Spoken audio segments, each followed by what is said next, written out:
आपको जानना है कि फ़िंटरनेट क्या होता है और कैसे इसे बोला जा रहा है कि ये फ़िनैंस के लिए एक अगला रिवॉल्यूशनरी स्टेप है। चलिए समझते हैं इस एपिसोड में फ़िंटरनेट के बारे में। फ़िल्टरनेट की हम बात करने जा रहे हैं और ये कैसे फ़ाइनेंस को चेंज करेगा।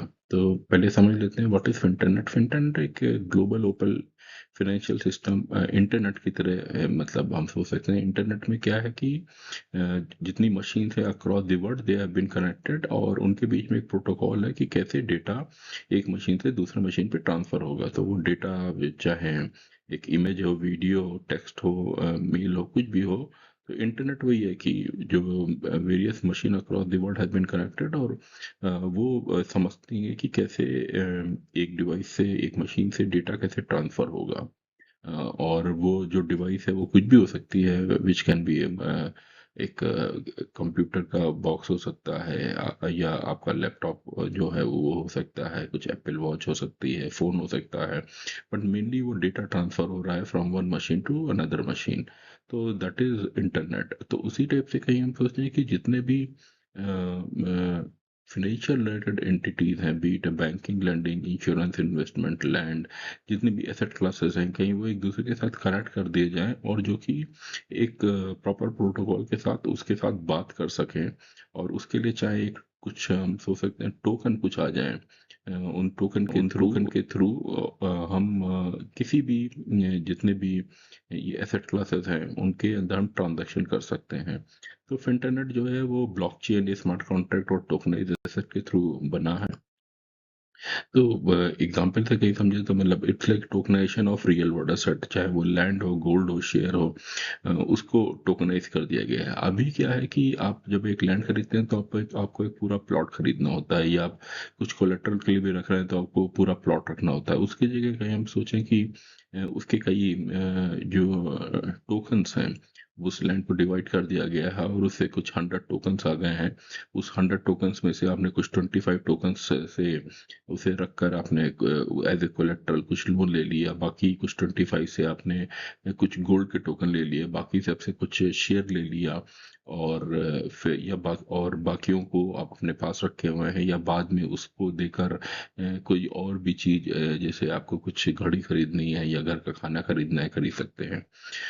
आप कहीं से कंबाइन करें इंटरनेट प्लस जो दूसरे हम ये चीज़ें इक्विवेलेंट हम देखते हैं विच इज़ लाइक शेयर्स। तो शेयर्स में क्या होता है, आप जब किसी एक कंपनी का शेयर खरीदते हैं you sort of own a certain portion of that company at that point of time.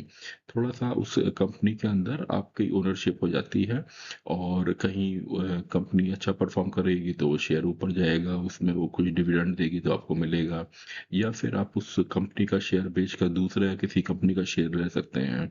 तो इससे क्या होता है कि जो ट्रांसपेरेंसी आ जाती है और ये सब वैल्यू अनलॉकिंग होती है। अब वही हम चीज़ को सोचें कि यहाँ पर आपके लैंड के टोकन्स आ गए हैं।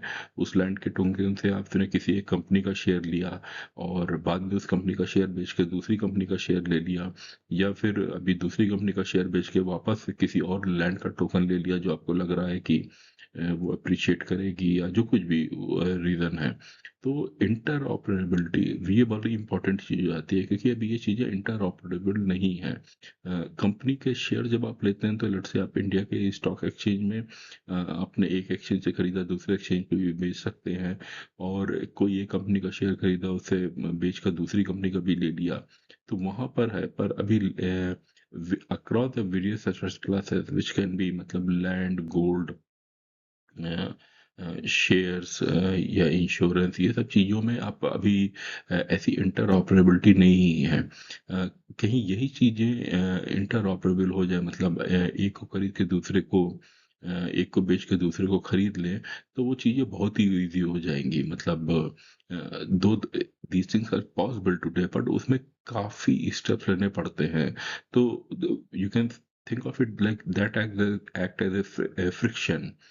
पर यही सब चीज़ें जब डिजिटाइज हो गई और इजीली उन्हें टोकनाइज करके बेचा खरीदा जा सकता है और प्रोग्रामेबल फाइनेंस या प्रोग्रामेबल मनी स्मार्ट कॉन्ट्रैक्ट के थ्रू आ गई और जिसमें यूज़र कंट्रोल डिजिटल एंट्री और डेटा है, तो ये वैल्यू अनलॉक करता है। तो क्या होगा, जैसे मैं बोल रहा था कि इससे लैंड जो है इजीली उसे आप डिवाइड कर सकते हैं, टोकन बना सकते हैं और उसे ट्रेड कर सकते हैं। तो अनलॉक ये करता है वैल्यू। आप उसके जैसे कुछ टोकन देकर आपने लोन ले लिया, कुछ को इन्वेस्टमेंट में डाल दिया, और ये सब चीज़ें जब डिजिटल वर्ल्ड में आ जाती हैं, जब इजीली ट्रेडेबल होती हैं, और जब it can be seen by everybody, मतलब of course who have the proper access, तो फिर उससे क्या होता है कि फ्रॉड कम हो जाता है, ट्रांसपेरेंसी बढ़ जाती है। ये like it's true for, you can say, for the share market also. किसी भी बड़ी कंपनी का जो शेयर्स होते हैं उसमें मतलब उनकी ट्रेडिंग कैसे हुई, तो उसमें आप मैनिपुलेट नहीं कर सकते हैं, क्योंकि सभी को मालूम है किसने खरीदा किसने बेचा। और कहीं कुछ कोई वहां पर गलत काम कुछ करना चाहेगा तो ही विल गेट कॉट। तो यही एडवांटेज होता है कि कहीं लैंड जो है, क्योंकि लैंड जो अभी वो केवल फिजिकल पेपर पे ही रहती है, और किसकी वो लैंड है उस पर भी कई बार डिस्प्यूट रहता है। पर यही चीज़ अभी डिजिटल वर्ल्ड में आ जाएं, और उसके बाद एक बड़ी लैंड नहीं, क्योंकि वो एक जो बड़ी लैंड होती है, let's say that will be, वो कुछ करोड़ों रुपए की होगी, तो सब लोग उसे वैसे नहीं खरीद सकते। बट छोटे छोटे लैंड के टोकन्स हैं जो कि maybe you can own those land tokens in some thousand rupees और इन सम लाख रुपीज। तो ज़्यादा लोग उस फिर इकोसिस्टम में आते हैं, और उससे जो है वो फ्रॉड के चांसेस कम हो जाते हैं, ट्रांसपेरेंसी बढ़ती है, और जो फास्ट और वेरीफाइबल लैंड ट्रांसफ़र हो सकता है, कि लैंड ट्रांसफ़र करना है बिटवीन कोई पर्सन ए से पर्सन बी को, तो कुछ बहुत ज़्यादा फ्रिक्शन नहीं है। वो इजीली जो है वो टोकन्स ट्रांसफ़र किया सकते हैं, और बाद में कोई भी आराम से देख के बता सकता है कि हाँ, इस लैंड में these are the owners and these money tokens were there, और ये जो है इसे कोलेटरल के तरह रखा गया, बाकी चीजें अभी ओरिजिनल वाले ओनर के पास ही में है। तो यूज केस यहीं पर आएगा कि मतलब जो एक जो कॉमन मैन है वो इस टाइप से फ्रैक्शनल लैंड, जो कुछ भी लैंड के टोकन्स बनाए गए उन्हें खरीद बेच सकता है, लोन ले सकता है, ऑटोमेटिक इंश्योरेंस पे आउट हो जाएगा, और जो पेमेंट है वो इजीली अक्रॉस द ग्लोब भेजा जा सकता है। इंडिया में ऐसा बोलते हैं कि 328 मिलियन हेक्टेयर्स लैंड है, और उसमें 60% जो है वो एग्रीकल्चर में है। तो that is a huge potential for tokenisation, क्योंकि जो million of the land plots can be digitise for collateral, और वो टोकन जो है फिर इजीली परचेज एंड सेल किया सकते हैं, उन पे लोन दिया जा सकता है, या फिर उसकी वैल्यू अनलॉक होगी, क्योंकि कोई और जो देखेगा कि अच्छा हाँ, ये लैंड जो है यहाँ पर है, यहाँ पर शायद एग्रीकल्चर ज़्यादा हो सकता है, या ये लैंड है इसके आसपास कुछ what ever, let's say some new infrastructure like airport और मॉल इज कमिंग, तो मैं थोड़ा सा वहाँ पे लैंड ले लेता हूँ। तो अभी आपको वो थोड़ा सा लैंड नहीं मिलता है, आपको एक बिग अमाउंट लगाना पड़ता है, तो ये बहुत ही कम प्लेयर होते हैं। बट जब ये टोकन ऐसे हो जाएंगे तो बहुत सारे लोग उसे खरीद बेच सकते हैं, और जब कभी भी कोई ऐसा मार्केट बनता है जिसमें ज़्यादा लोग easily without friction can trade, that brings transparency, और वो वैल्यू अनलॉक किया करता है। तो इसमें कुछ इंपॉर्टेंट चीज़ें हैं जो हम देख लेते हैं, जैसे DILRMP होता है, which is digital India land record modernisation programme है, लॉन्च किया गया था मिनिस्ट्री ऑफ रूरल गवर्नमेंट, और इसका एम ये है to digitise land record, reduce dispute and improve transparency. Key component इसके यही है कि ये कंप्यूटराइज करता है लैंड रिकॉर्ड को, डिजिटाइज करता है कैडेस्ट्रल मैप को, और लैंड रिकॉर्ड का इंटीग्रेशन विद रजिस्ट्री करता है, and unique land parcel identification number लाता है। तो जैसे हमारे इंडिविजुअल्स के लिए अभी इंडिया में हर एक के पास एक तरह से आधार नंबर है, जो कि उसकी यूनिक आइडेंटिटी बताता है, और उससे बहुत सारी चीज़ें इजी हो गई हैं। एज ए पर्सन आपको बैंक में अकाउंट ओपन करना है, आपको इन्वेस्टमेंट के लिए कुछ करना है, आपको लोन लेना है, तो जो पहले KYC AML use to take time, भी बहुत ही इजी हो गया है, और उसकी कॉस्ट कम हो गई है, क्योंकि अभी हर एक के पास एक यूनिक नंबर है, यूनिक आधार नंबर। इसी टाइप से कहीं हम सोचे कि जितनी भी लैंड है इंडिया में, उसका जो लैंड पॉकेट्स हैं, जो लैंड पार्सल हैं, उनका एक यूनिक आइडेंटिफिकेशन नंबर है। तो आप चाहे नॉर्थ इंडिया में, साउथ इंडिया में हो, वेस्ट या ईस्ट इंडिया, कहीं पे भी हो, आपके पास जो लैंड पार्सल है उसका एक यूनिक नंबर है, और आप उसे इजीली इंडिया में कहीं भी खरीद बेच सकते हैं। तो मतलब कोई फ्रॉड के चांसेस नहीं है, ट्रांसपेरेंसी है और फिर वैल्यू अनलॉक हो जाएगी। Just to clarify, cadastral map जो मैंने बात की, that shows the land boundaries, ownership and usage, और 95% of this maps are not digitised in India. तो डीएलआरएमपी की प्रोग्रेस क्या है? 98.5% रूरल रिकॉर्ड डिजिटाइज हो गए हैं। कैडेस्ट्रल मैप काफ़ी डिजिटाइज हो गए हैं। 96% रजिस्ट्रेशन ऑफिस कंप्यूटराइज हो गए हैं। 23 करोड़ से ज़्यादा पार्सल जो है वो असाइन हुए हैं यूएल पिन को। तो UL PIN is unique land parcel identification number. जैसे आधार होता है, इसी लैंड का भी एक 14 डिजिट यूनिक कोड पर प्लॉट होता है, और it is based on the GIS coordinate land record cadastral map. Key feature वही है इसके, 14 digit alphanumeric number, it's link to land ownership and usage.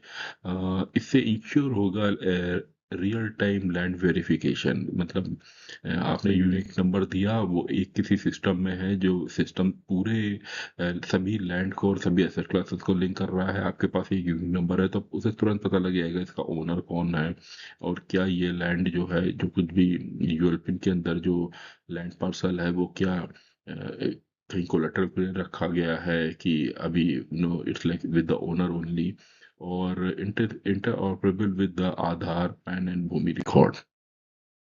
UL pin क्यों इम्पोर्टेंट है? क्योंकि एक तरह से जब ये नंबर आ जाएगा, जो कुछ भी है, जैसे आधार के आने के बाद सबको यूनिक नंबर मिल गया, उसी टाइप से लैंड पार्सल के लिए जब यूनिक नंबर ऐसे आ गए, तो लैंड डिस्प्यूट और जो डुप्लीकेशन की, एक ही लैंड के लिए तीन चार ओनर कई बार हो जाते हैं, डिस्प्यूट में चली जाती है प्रॉपर्टी, वो कम हो जाएगा। और इससे रिलेटेड जो और भी नंबर है, चाहे आपको रजिस्ट्रेशन कराना है या लोन लेना है, काम बढ़ जाएगा, क्योंकि वो यूनिक नंबर से तुरंत एक डेटा मिल जाएगा कि हाँ, it's really a property is, जो कुछ भी भले ही आप साउथ इंडिया में हैं और आपके पास एक यूएल पिन आया है जो कि नॉर्थ इंडिया से रिलेटेड किसी प्रॉपर्टी का है, तो आप तुरंत चेक कर सकते हैं, आपको वहाँ जाने की ज़रूरत नहीं है। क्योंकि पता लग जाएगा कि हाँ ठीक है, दिस इज़ यूनिक नंबर, और उससे रिलेटेड और भी जो इन्फॉर्मेशन है कि वो रजिस्टर्ड है कि नहीं है, लोन लिया है कि नहीं है, तो डिजिटल गवर्नेंस और ट्रांसपेरेंसी आ जाती है। और ये this will form the backbone for the future land tokenisation. तो इन चीज़ों को हम कहीं मिलाएं तो जो यूएल पिन है, जो verified digital entry for the land करेगी, इनेबल करेगी ट्रांसपेरेंट, इंक्लूसिव और सिक्योर डिजिटल फाइनेंस। क्योंकि अभी सभी, चाहे वो एक फार्मर है, एक अर्बन में कोई कुछ है, या फिर कहीं पे भी, मतलब any part of the India, वो इस टोकन के साथ जो है उसे मनी में उसे ले सकता है। तो 23 करोड़ प्लस जो लैंड पार्सल यूएनपीड को असाइन हुए हैं, और 98% रूरल लैंड रिकॉर्ड डिजिटाइज हो गए हैं, और रजिस्ट्रेशन, म्यूटेशन, टैक्स, पीएम किसान, डायरेक्ट बेनिफिट ट्रांसफर, इन सब में यहाँ पे ये यूज हो सकता है। इसके अलावा एक और जो कॉन्सेप्ट होता है, which is parcel ID, which is the unique identifier for every land और लैंड प्लॉट और पार्सल। ये अगेन हेल्प करता है tracking the ownership, tax, size and location. It link to the GIS coordinates, cadastral map. और UL PIN आप सोच सकते हैं कि इंडिया का स्टैंडर्डाइज पार्सल आईडी सिस्टम है। तो ये अगेन डुप्लीकेशन और लैंड फ्रॉड को रोकेगा, इनेबल करेगा digital verification and land ownership को, ई गवर्नेंस को सपोर्ट करेगा, लैंड पे जितने भी वेलफेयर सिस्टम है कि based on that land, may be let's say in the hilly region, government want to give some more subsidy to those people, तो अभी वो सब जितनी भी वेलफेयर स्कीम है, उन जो उस लैंड के टोकन ओन कर रहे होंगे उन्हें मिलेगी, या जैसी भी डर है जो गवर्नेंस स्कीम है वो की जा सकती है। और ये फाउंडेशन बनाती है टोकनाइजेशन एंड इंटरनेट इंटीग्रेशन के लिए। तो एक दोनों में डिफरेंस समझ लेते हैं, parcel ID and UL PIN में। पार्सल आईडी जो है लोकल और स्टेट स्पेसिफिक है, यूएल पिन पैन इंडिया के क्रॉस है। पार्सल आईडी का फॉर्मेट थोड़ा वेरी करेगा, पर यूएल पिन है जो 14 डिजिट अल्फा न्यूमेरिक कोड है। और यूएल पिन है जो like Jio base and cadastral map linked, इसका यूज होगा national integration and fintech use के लिए। और पार्सल आईडी का जहाँ एम रहेगा कि land tracking within the state, और यूएल पिन है like one nation one land ID system, जैसे आधार होता है। तो डीएलआरएमपी जो है वो डिजिटाइज कर रहा है रिकॉर्ड को, मैप कर रहा है लैंड को एक्यूरेटली, और UL pin gives each plot a digital identity. If internet user this identity को टोकनाइज और इनेबल करता है लैंड बेस्ड फाइनेंस, लोन का, फ्रैक्शनल ओनरशिप का एंड ट्रांसपेरेंट ट्रांसफर का। इसके अलावा डिजी पिन भी है, which is digital property identification number. This is been launch by the ministry of housing and urban affair, और it's like urban equivalent of ULPIN. ये जो house है, shops है, building in smart city municipality है, तो municipal services के लिए, taxation के लिए डिजी पिन काफ़ी इंपॉर्टेंट रहेगा। It will enable in the smart governance in the urban area, better tracking of property taxes and utility bill, क्योंकि जो डिजी पिन से रिलेटेड जो कुछ भी है वहाँ पर जो property tax utility bill pay हुए नहीं हुए हैं, अर्बन बॉडीज को इन्हें हेल्प करेगा, और property related fintech use cases को हेल्प करेगा। तो अभी यूएल पिन और डिजी पिन को भी हम समझ लेते हैं, इनमें भी क्या डिफरेंस है। तो UL PIN is like rural and urban land, मतलब डिजी पिन अर्बन प्रॉपर्टीज के लिए है। दोनों के मिनिस्ट्री डिफरेंट है। फॉर्मेट जो यूएल पिन का 14 डिजिट कोड रहेगा, और उसका यूज रहेगा land record, land and tax के लिए। डिजी पिन का municipality tax, utility, property service and technology जो है वो जीआईएस एंड कैडेस्ट्रल है यूएल पिन में। तो इसका रोल क्या है, तो verified land property, you know, these are critical for digital lending, land record digitization, property tax, contract, smart contract and real estate. और ये पूरा यूएल पिन और डिजी पिन जो है वो जो है digital trust layer fintech player के लिए बना रहा है। तो कैसे ये काम करता है, land parcel with the UL PIN is verified and map, फिर टोकन क्रिएट किया जाता है रिप्रेजेंटिंग जो फ्रैक्शनल ओनरशिप है। स्मार्ट कॉन्ट्रैक्ट डिफाइन करता है टर्म्स ऑफ यूज की, मतलब लोन लिया है वो 6 महीने का है, और 6 महीने में इतना पैसा वापस करना है, वरना जो स्मार्ट कॉन्ट्रैक्ट एक तरह से आप सोच सकते हैं वो इफ देन एल्स कंडीशन उसमें रहती है। Of course it's much more than that, पर ब्लॉकचेन पे आपके ये टोकन्स हैं और स्मार्ट कॉन्ट्रैक्ट लगा हुआ है, आपने लोन लिया है, ये लोन जो है आपको 6 महीने का है, और after 6 month you have to repay the loan, कि आपने लोन रीपे नहीं किया तो वो जो टोकन है that can go under whatever to other guy, और जैसे भी एक्शन लेना है वो अपने आप एक्शन लेता जाएगा। तो ये प्लेटफॉर्म ट्रैक करेगा ओनरशिप, ट्रांसफर एंड कंप्लायंस को। तो who can give loans, banks, मतलब अभी वैसे अप्रूव नहीं हुआ पर बैंक दे सकते हैं, NBFC and micro finance entity दे सकती हैं। फ्यूचर में डेफी जो है वो जो प्लेटफॉर्म जो कि रेगुलेटेड प्लेटफॉर्म है, गवर्नमेंट एग्री क्रेडिट प्लेटफॉर्म दे सकते हैं। एंड जो फार्मर्स हैं उन्हें अपने लैंड के अगेंस्ट में, टोकनाइज लैंड के अगेंस्ट में लोन मिल सकता है। स्मॉल ट्रेडर, उनके पास कुछ थोड़ा भी डिजिटल एसेट उन्हें मिलेगा। Women self help group, cooperative, startup with the tokenisation receivable, they all can get loans. Challenge अभी यही है कि अवेयरनेस इज अभी ज़्यादा नहीं है। काम अभी लीगल और रेगुलेटरी क्लैरिटी का पेंडिंग है, और bank need to accept tokenise land and overall अभी टैक्स ऑप्शन में बोलूँगा बिटवीन रूरल एंड अर्बन अभी अक्रॉस द थिंग वो थोड़ा स्लो है, तो उसे हमें बढ़ाना होगा। पर तो क्या क्या काम करने होंगे, complete land verification and digitisation, और आरबीआई सेबी का framework for tokenisation finance, training for the bank, lawyer and farmer so that we have proper guard rails, और फिर universal digital wallet and standard लाने होंगे। तो फ्यूचर प्लान ये रहेंगे कि इंटरनेट जो है main stream across the India आ जाए, blockchain based land title registry रहे, इंटरलिंक हो जाए ULPIN, DigiPIN, Aadhaar, bank account and tokenization of जो आपकी जमीन है, गोल्ड है, कैटल है, वैकिल है, जितनी भी चीजें एक एसेट क्लास को रिप्रेजेंट करती हैं उन सबका टोकनाइजेशन हो पाए। तो digital loan again this tokenise asset tokenisation ले सकते हैं। Fast and secure real time transaction हो गए, क्योंकि अभी ये डिजिटल पे अवेलेबल हैं ये टोकन्स, तो उन्हें आपस में बेचा खरीदा जा सकता है। पब्लिक प्राइवेट मॉडल को बूस्ट करना होगा फॉर अवेयरनेस के लिए, और artificial intelligence property verification and fraud detection, क्योंकि आर्टिफिशियल इंटेलिजेंस का बहुत अच्छे से यूज हो पाएगा एक बार ये चीज़ें डिजिटली अवेलेबल हैं, तो प्रॉपर्टी वेरिफिकेशन और कहीं कुछ फ्रॉड है तो उनको बहुत तेजी से पकड़ा जा सकता है। तो रियल लाइफ एप्लीकेशन ये हो सकती है कि farmer uses UL PIN linked land as collateral, bank verify करेगा ओनरशिप डिजिटली, और बहुत ही जल्दी लोन अप्रूव करेगा। टोकन ऑफ द लैंड वो जो लॉक हो जाएगी स्मार्ट कॉन्ट्रैक्ट में, और रीपेमेंट एंड रिक्लेम प्रोसेस जो होगा वो हैपन, मतलब that will happen transparently online. तो ओवरऑल थंबरी में बोलूँगा Finternet is like a future ready finance system using digital asset. India जो है काफ़ी अच्छा प्रोग्रेस कर रहा है लैंड रजिस्ट्रेशन और टोकन फ्रेमवर्क में। अवेयरनेस है रेगुलेशन अभी यहाँ पर आना है कि सभी लोग को मालूम होना चाहिए, और proper guard rail with those SEBI and RBI and other which our our regulatory body, उनका रेगुलेशन आना होगा। तो फिंटरनेट ओवरऑल ड्राइव जो क्रेडिट का है वो बढ़ाएगा, हर किसी को इंक्लूड करेगा क्रेडिट सिस्टम में आने का, फॉर्मल इकोनॉमी में आने का, और ट्रांसपेरेंसी बढ़ाएगा। तो डीआरआरएमपी एक तरह से डिजिटल फाउंडेशन है हमारी लैंड इकोनॉमी के लिए। पार्सल आईडी इनेबल करेगा secure and verifiable digital identity के लिए, और फिंटरनेट लेवरेज करेगा to offer digital loan, insurance and trade, and together they can transform land into, जो कि अभी मैं बोलूँगा थोड़ी सी इलिक्विड एसेट है, उसे लिक्विड यूजेबल फाइनेंशियल एसेट के लिए उसे करेगा। तो होपफुली से आपको एक आइडिया लग गया होगा कि फिंटरनेट क्या है और ये कैसे हमारी ओवरऑल फाइनेंस सिस्टम को एक वैल्यू अनलॉक करेगा। तो आपको कहीं एपिसोड अच्छा लगा है तो इसे लाइक कीजिए, शेयर कीजिए और मेरे चैनल को सब्सक्राइब कीजिए। Thank you.